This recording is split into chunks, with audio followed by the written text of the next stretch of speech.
वंदे पुरुषोत्तमं वंदे पुरुषोत्तमं वंदे पुरुषोत्तमं। जय गुरु। आज हम सभी गोड्डा के सह प्रतित्विक श्री गिरिधारी यादव दा को सुनेंगे। उन्होंने अपने वक्तव्य में श्री श्री ठाकुर जी के दिव्य जीवन की चर्चा की है। साथ ही साथ ठाकुर जी के दर्शन एवं उन दीक्षा लेने के बाद उनके जीवन में जो परिवर्तन आया है उसकी चर्चा की है। आइए हम लोग सुनते हैं गिरधारी दा को। परम प्रेम में श्री श्री ठाकुर अनुकूल चंद्र जी का दिव्य जीवन और उनकी वाणी के संबंध में कुछ चर्चाएं की जा रही है। परम दयाल श्री श्री ठाकुर अनुकूल चंद्र का जीवन जन साधारण मनुष्य के जीवन से भिन्न जीवन होता है। उनका जीवन दिव्य जीवन इसलिए कहा जाता है कि अलौकिक जीवन होता है। पूरे संसार को प्रकाशित करने के लिए आते हैं। मनुष्य जो अंधकार में पड़े रहते हैं, गलत को सही और सही को गलत समझते रहते हैं, इस चीज को सही दिशा दिखाने के लिए वो आते हैं। इसलिए उनका जीवन दिव्य जीवन कहा जाता है। उनका जीवन जन साधारण मनुष्य से कतई कोई तुलना करने लायक नहीं होता है। पुरुषोत्तम का जीवन सारा संसार के किस तरह से सुखमय जीवन को व्यतीत किया जाएगा, इसी पर वो सब समय निगरानी मनुष्य के जीवन में देते रहते हैं।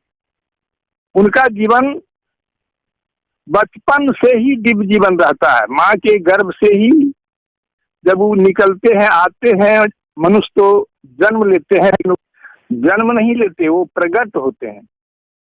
जैसे राम को किसी ने जन्मते नहीं देखा, कृष्ण को किसी ने जन्मते नहीं देखा, परम दयाल श्री अनुकूल चंद्र जी को भी किसी ने जन्मते नहीं देखा। वो प्रकट होते हैं और जब प्रकट होते हैं तब सारा संसार के लोग उनको देख पाते हैं, जान पाते हैं। और बचपन से ही उनका जीवन दिव्य जीवन होता है।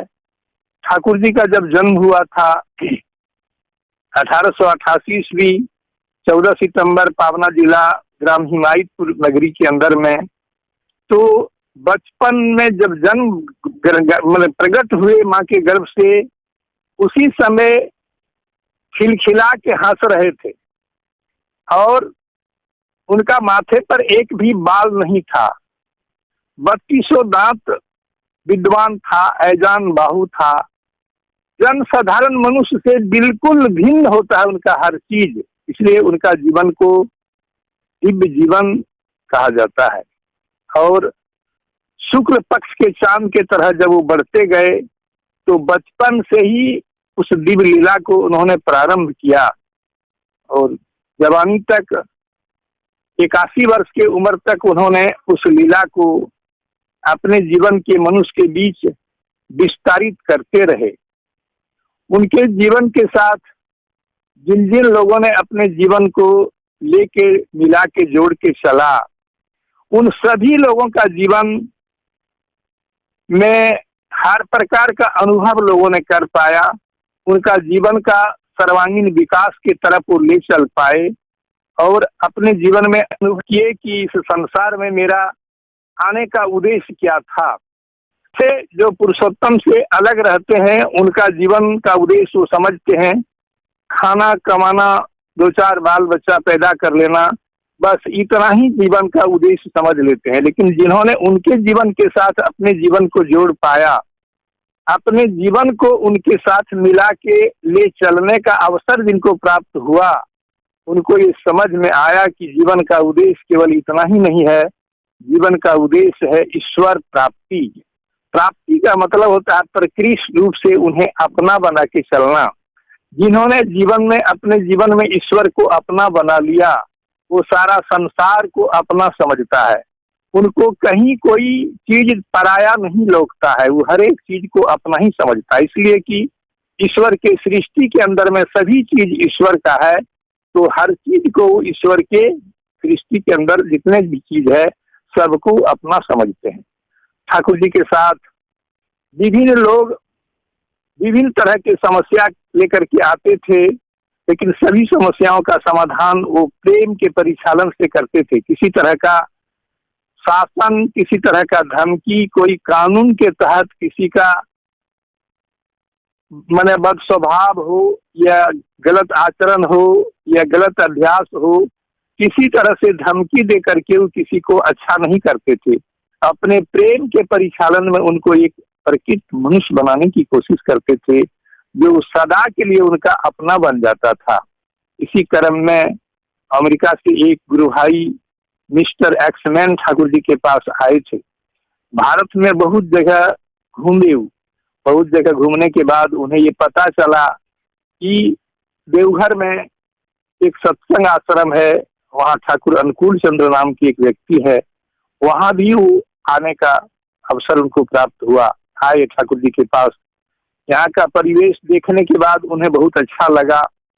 कुछ दिन रुके, जब उनका वीजा समाप्त होने का समय नजदीक आया तो उन्होंने, तब तक वो कुछ बंगला बोलने का अभ्यास उनको हो गया था। ठाकुर जी से उन्होंने विनती की कि ठाकुर, ये सत्संग का व्यवस्था देख करके मुझे बहुत आनंद मिल रहा है, बहुत अच्छा लग रहा है, लेकिन मेरा भीतर में एक भाव जगता है कि मैं अपने तरफ से और कुछ इस सत्संग को यदि डोनेट कर सकता हूँ तो यहाँ का व्यवस्था और सुंदर ढंग से, अच्छा से और कुछ व्यवस्थित हो सकता है। ठाकुर जी कुछ नहीं बोल रहे हैं। ठाकुर जी को बांग्ला से भी कह रहे हैं, ठाकुर আপনি সংকোচ করছেন কেন, আপনি বলুন না, আপনি আশীর্বাদ করুন না, আপনি যা আশীর্বাদ করবেন আমি তাই সৎসঙ্গে ডোনেট করব, আর সেটা দিয়ে আমার মনে হয় कि सत्संग व्यवस्था आरो भालो हो उठबे। ठाकुर जी मुस्कुरा रहे हैं, कुछ नहीं बोल रहे हैं। ठाकुर जी को मन में हो रहा है कि ये रुपया से सत्संग को तुलना करना चाहते हैं, इनका मन में रुपया का घमंड हो गया है, इसलिए कि वो मिस्टर एक्समैन दुनिया में अपने को द्वितीय नंबर धनी साबित करते थे। जब ठाकुर जी कुछ भी जवाब नहीं दे रहे हैं, तब फिर तीसरा बार कहते, ठाकुर আপনি চুপ করে বসে আছেন কেন, আপনি বলুন না, আপনি আশীর্বাদ করুন না, আমাকে কি দিতে হবে সেটা আমি ভালো করে, আপনি আশীর্বাদ করুন, ভেবে নিয়ে আশীর্বাদ করুন, আপনি যাই আশীর্বাদ করবেন আমি তাই দিব। ठाकुर जी जब इतना वो रिक्वेस्ट करने लगे तब ठाकुर जी कहते हैं, लक्ष्मी सोना बाबा আমার মনি, আমি যা চাইবো তাই দিবে তো। লাগে হ্যাঁ ঠাকুর, আপনি যা আশীর্বাদ করবেন আমি তাই দিব, আপনি নিঃসংকোচ আমাকে আশীর্বাদ করুন না, আপনি যা আশীর্বাদ করবেন আমি তাই सत्संग डोनेट करब। ठाकुर जी एकदम साधारण बच्चे के तरह, एकदम कमजोर व्यक्ति जैसे कुछ बहुत बड़ा चीज मांग रहे हैं, उस तरह से अपने भाव को बना करके कहते, सोना लक्ष्मी मणि আমার বাবা, তুমি যে এখান থেকে ফিরে আমেরিকা যাবে, ওখানে গিয়ে নিজের বউ ছেলে মেয়ে সংসার ভাই বন্ধু শাখা কুটুম সবাইকে নিয়ে যে সুখে থাকবে, এই সুখ সংবাদটা মাসে একখানা চিঠি লিখে আমাকে জানাইও মনি, আর আমার কিছুই লাগবে না, আর আমার কিছুই চাই না এই সৎসঙ্গে, আমি এটুকু তোমার কাছে মানে उम्मीद करी कि तुम एटाई दिए আমাকে धन्य करो। मिस्टर एक्समैन को आंख से झरना की तरह आंसू बहाना शुरू हो गया। जिस व्यक्ति को मैं 2-4 करोड़ अमेरिकन डॉलर देने के लिए उतावला था, मैं बार बार आग्रह कर रहा था, वो व्यक्ति मात्र आधा पैसा का एक पोस्ट कार्ड महीना में चिट्ठी लिख करके हमसे मेरा ही परिवार का खबर जानना चाहते हैं। इससे बड़ा संसार में और अपना क्या हो सकता है, यही संसार में सबसे बड़ा अपना हो सकते हैं, इससे बड़ा दुनिया में और अपनापन का दर्द और किनको हो सकता है। यहाँ से रोते रोते अमेरिका लौटे थे मिस्टर एक्समैन, और रोते रोते ही चिट्ठी लिखे थे, और चिट्ठी में लिखे थे, ठाकुर आप जिस तरह से हमसे कुछ मांगना कोई प्रयोजन नहीं समझे, मैंने भी अपनी सारी जिंदगी को इंक्वायरी करके देख लिया हूँ, मुझे भी आपसे कुछ मांगने की कोई आवश्यकता समझ में नहीं आ रहा है, लेकिन मैं आपके जिंदगी के बीच और अपनी जिंदगी के बीच एक चीज को अनुभव कर पाया हूँ, मैं खोज पाया हूँ। वो क्या है? जब इस शरीर से मेरा प्राण अलग होने लगेगा, उस समय दया करके आप मेरे आंख के सामने आकर के खड़े हो जाएंगे प्रभु, और मुझे कुछ आपसे नहीं चाहिए। यही होता है भक्त और भगवान का संबंध। भक्त केवल भगवान को चाहते हैं और भगवान केवल भक्त को चाहते हैं। उस बीच में और यदि कुछ है तो वो माया का पर्दा है, वो भगवान से दूरी बना करके लोगों को रखते हैं। इसलिए भक्त और भगवान के बीच और कोई चाहिदा हो, वो यदि होता है जिस किसी मनुष्य को, वो मनुष्य को भगवान से दूर कर देता है। इसलिए भगवान से भक्त को यही लगता है कि भगवान ही मुझे चाहिए, और भगवान को भी लालसा रहता है कि मेरा भक्त इस तरह से सुखी रहे, यही चाहिए। ठाकुर जी बीच बीच में बिगड़िया पहाड़ में भी बैठने के लिए जाते थे, और जब बैठे रहते थे तो सारे भक्त लोग उनके इर्द गिर्द में बैठे रहते थे। कभी कभी अनायास अपने बोल बैठते थे, আমার সব থেকে ভালো ট্রেন ওই মোগলসরাই প্যাসেঞ্জার ট্রেনটা লাগে, ওটা আমার খুবই ভালো লাগে, ওটা না দেখলে আমাকে যাওয়ার ইচ্ছা হয় না। आसपास में जितने भक्त लोग रहते थे वो सभी लोग कहते थे, ठाकुर এত ভালো ভালো ট্রেন চলে যাচ্ছে, রাজধানী express, Delhi express, Bombay express, এগুলো কিছুই আপনাকে ভালো লাগছে না? ও তো মোগলসরাই প্যাসেঞ্জার একটা সামান্য ট্রেন, ও তো সব জায়গায় দাঁড়ায়, টাইম টেবিলের কোনো ঠিক ঠিকান নাই, কখন ছাড়ে কখন পৌঁছায় কোনো ঠিকান নাই, ওটা আপনাকে এত ভালো লাগছে কেন? ওটা আপনি এত ভালোবাসেন কেন? ঠাকুর জি হাস के बोले थे, জানিস ও সব জায়গায় দাঁড়ায়, ও কাউকে বাদ দেয় না, সবাইকে নিয়ে চলে, সবাইকে সব জায়গায় যেখানে যাকে যাওয়ার থাকে সেখানে তাকে পৌঁছিয়ে দেয়। সেই জন্য আমারও সৎসঙ্গের উদ্দেশ্যটা তো তাই, আমরাও কাউকে বাদ দিই না, আমরা সবাইকে নিয়ে চলি। যে কোনো রকমের ব্যক্তি হোক না, চোর চান্ডাল লুছা ডাকু, যে কোনো পাপ করেছে আমরা কাউকে বাদ দিই না। এই জন্য ওই মোগলসরাই প্যাসেঞ্জার ট্রেনটার উদ্দেশ্য আমার সৎসঙ্গের উদ্দেশ্যের সঙ্গে মিল খায়। এই জন্য আমার সব থেকে ভালো ওই মোগলসরাই पैसेंजर ट्रेनটা লাগে।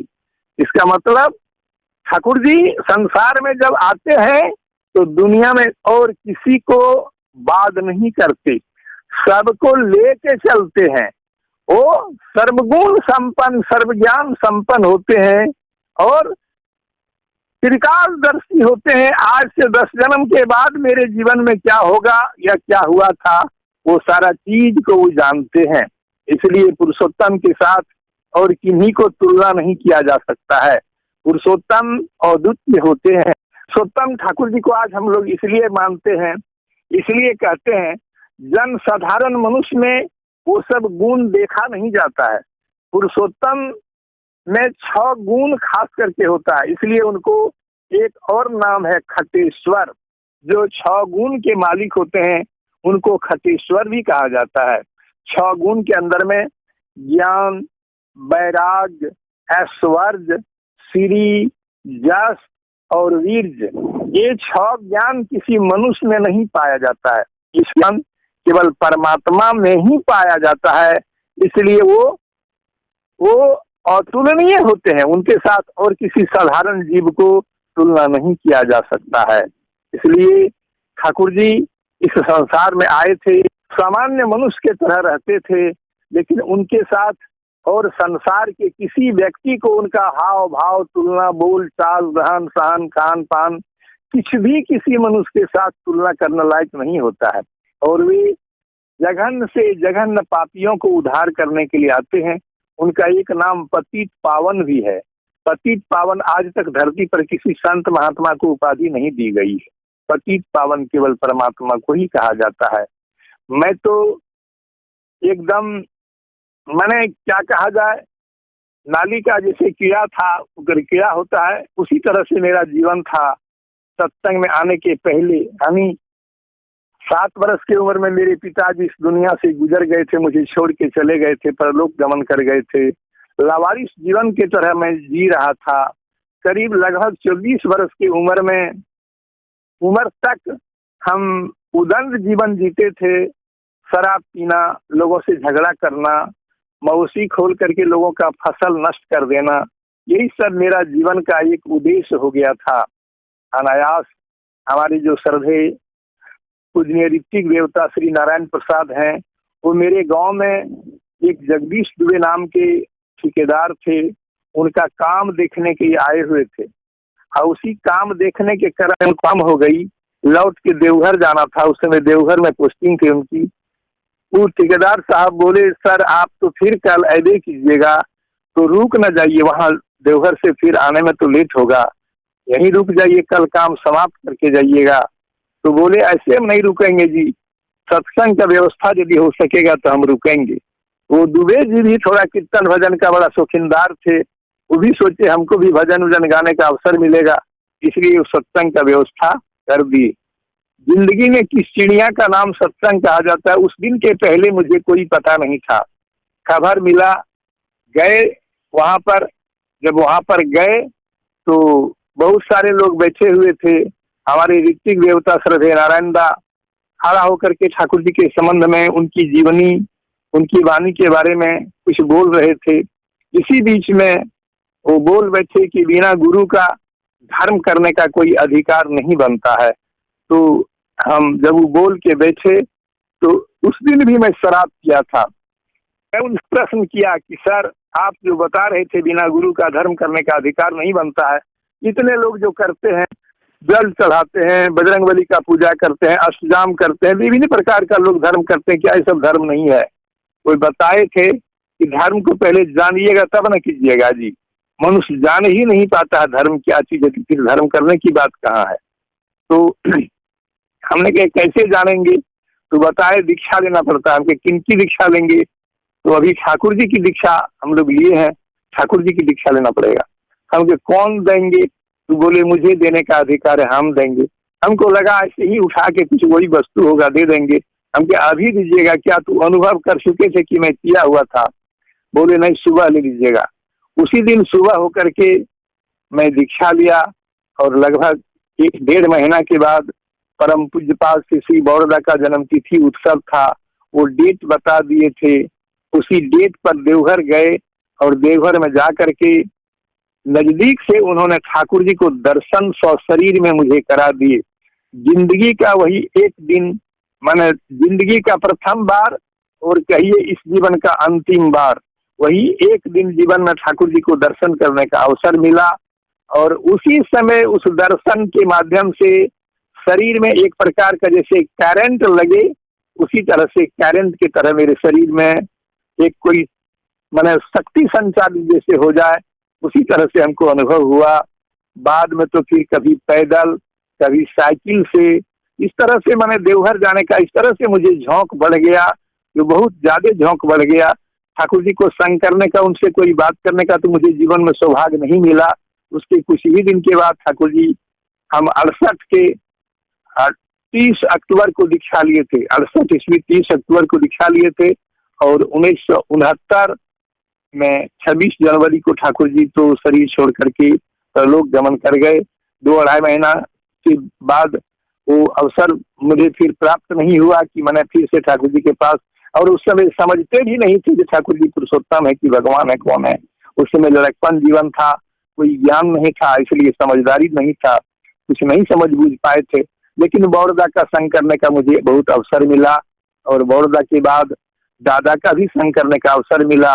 और लास्ट में पूजनीय बाबायदा दया करके मेरे बारे में जानकारी प्राप्त करके, और मैं आज तक निराक्षर हूँ, आज तक मुझे अच्छे ढंग से अपना नाम नहीं लिखने आता है। बाबायदा को इस बात का पता चला, वो मुझे 1 महीना आश्रम में रख करके, जब ऋतिक का पंजा 1998 में मुझे मिला था, 18 अप्रैल को मैं उन्हें रिसेप्शन हाउस में मैं प्रणाम करने गया था, तो उनसे पूछ दिए गिरधारी आज पंजा मिला है? मैंने कहा हाँ दादा मिला है। कहा जरूरत पड़ने से 1 महीना रहना होगा, कोई दिक्कत तो नहीं? हम कहा नहीं कोई दिक्कत नहीं। 1 महीना वहां रख करके, और मुझे मेरे पीछे 3 लड़का को लगा करके 45 मिनट तक वो लोग हमसे क्लास लेते थे और दीक्षा देने की बात सब कंठस्थ करा दिए। और आज मैं ठाकुर जी की दया से, उनके प्रेम के परिचालन में, उन्होंने मेरे जैसा जघन्य पापी को अपने साथ में बुला करके, अपने नजदीक में रख करके, और आज मैं उनकी दया से, उनके आशीर्वाद से, जो जीवन में कभी सोचा नहीं था कि मैं कभी ऋतिक बन सकूंगा, मुझे दीक्षा देने की अवसर प्राप्त होगी, लेकिन आज उनके दया से मैं ऋतिक का काम कर सकता हूँ किसी तरह से। और 6 गो राज्य में मुझे घूमने का अवसर भी मिला है। बंगाल, बिहार, असम, उड़ीसा, झारखंड, दिल्ली, हरियाणा, इतने जगह के लोगों को मैं कुछ कुछ कम हो या बेसी हो दीक्षा भी दिया हूँ। इसलिए आज मेरा जीवन जो संकुचित जीवन था, उस जीवन को ठाकुर जी व्यष्टि जीवन को आज समष्टि जीवन में बदल दिए हैं।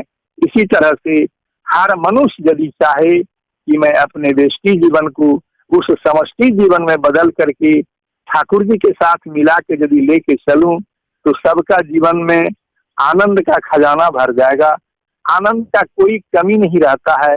कितना आनंद में लोग रहते हैं, अंतिम सांस तक उस आनंद को लोग अनुभव करते रहते हैं कि संसार का सबसे बड़ा उपलब्धि मुझे जो है परमात्मा वही मिल गया, और कुछ मुझे पाने की लालसा और कुछ बाकी नहीं रहा। जिनको स्वयं परमात्मा मिल गया उनको पाना और कुछ बाकी नहीं रहा।